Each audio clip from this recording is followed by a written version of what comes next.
zong zong hi ka ming chu ngen tin o ti a thang kha kan pai to a u zong in a tha em voi na hian in mizo society changin trong upa kan in zo don ani tu na hian in mizo thalai tam tak chu mizo trong po thiam lo mizo trong upa po thiam lo tam tak an oma kha hau tan kha in video hi kan man siam ani ole tu na hian kan hain zot mok mok mai nga Sizzle chua. Soi xia rồi đấy. Se zo chua. Cho anh chú ông xia soi rồi. Ông xia chua. Khang sizzle.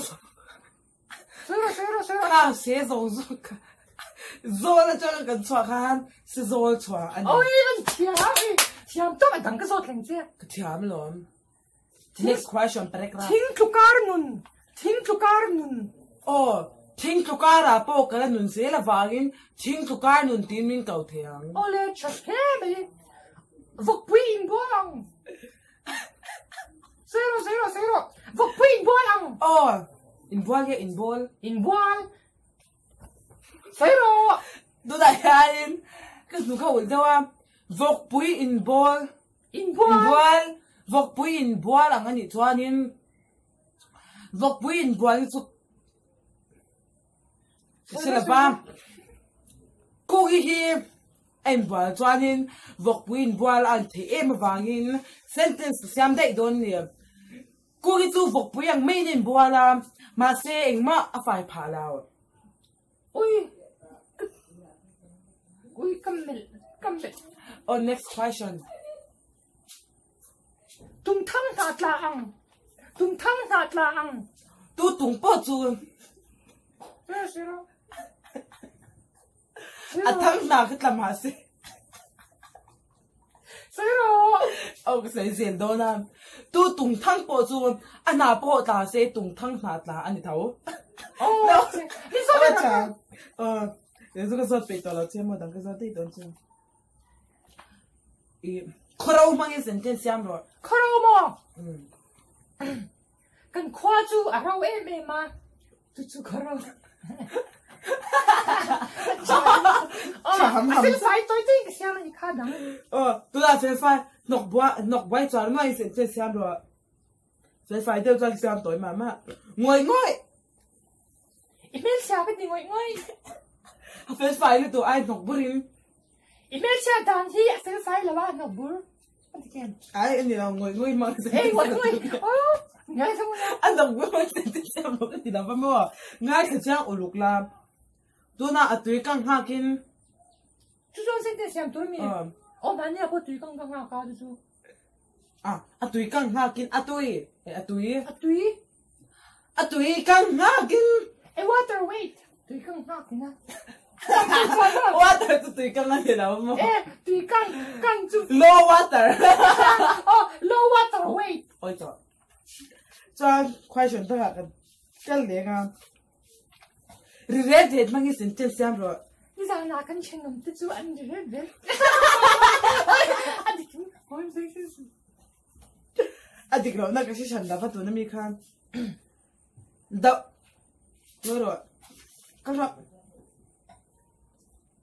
chat no chat chat mo ngồi rồi áp buen đang đi sốt tỏi luôn cái bùi đôn ta xia mo ui cái bao mà mấy hàng sợi tiền nó mà sao khăn sợi tu xia thì cho nên tu cái mình xia ôi mình xia cho nên chính cái xia vậy rồi xia gì cái mấy样sợi xia rồi xia gì cái mấy样xia gì à khá xia gì cái sợi phía tu nghe cái sentence tu chú sentence xem rồi nghe Carol ôi ngồi rồi xia gì cái mấy样ngồi đến toàn hey muốn philor bi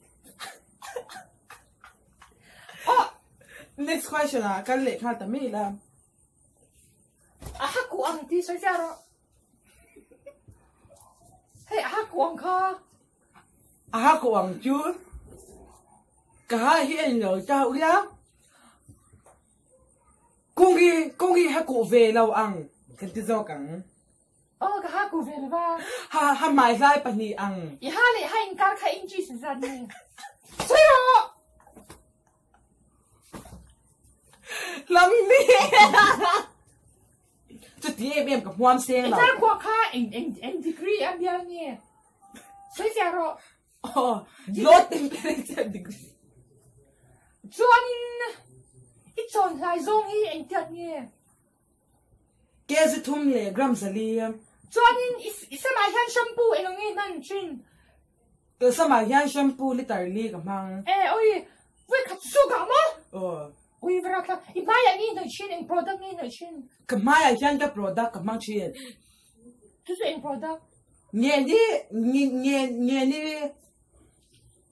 ani le ine police kha en ram siam ni cái đấy police tu ram siam ma ani lava karam siam ani Mizoram. Next question a paragraph ni in chande Thailand Mizo sil ro kungor Ipel ka inyan so tur ka ma ipel Ipel di ka na tur si ni ka ta so ni sang i chin sai ve ro ma la ka min so ta nó có biết cái gì xoa lo biết cái nào biết chưa khá đó chua tôi nói hiện nhiên cái mẹ là hiện nhiên nó chọc nó mình做 về了 vàng nó chọc nó gian mà cái ngày là vàng anh ấy như cái ta strip liền cho à ôi để chúng chip bằng ai khai chin chip tới cho khai tôi nha come on khai chin tôi nói hiện nhiên rồi này cái giọt vội chua về liền nói đó na nghe đi sắp đi rồi em đâu mình chỉ cái theo mà sắp đi đủ tôi cái hàng thế này sao bây giờ bây giờ cả cái mấy chiếc cái so về nghe cô cái sao mi bán cái thế gia đình cô nhà cái xoài để thế bao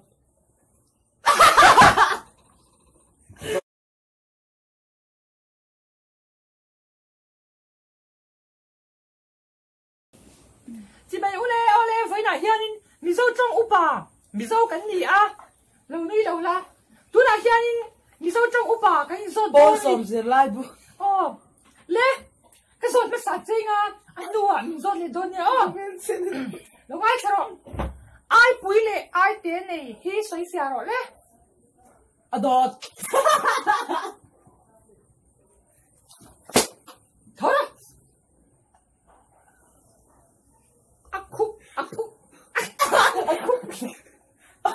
ôi trời cha rồi khối thì sáng khúc tí tí cái lo Kan video ste milo like milo subscribe sang mẹ con nha.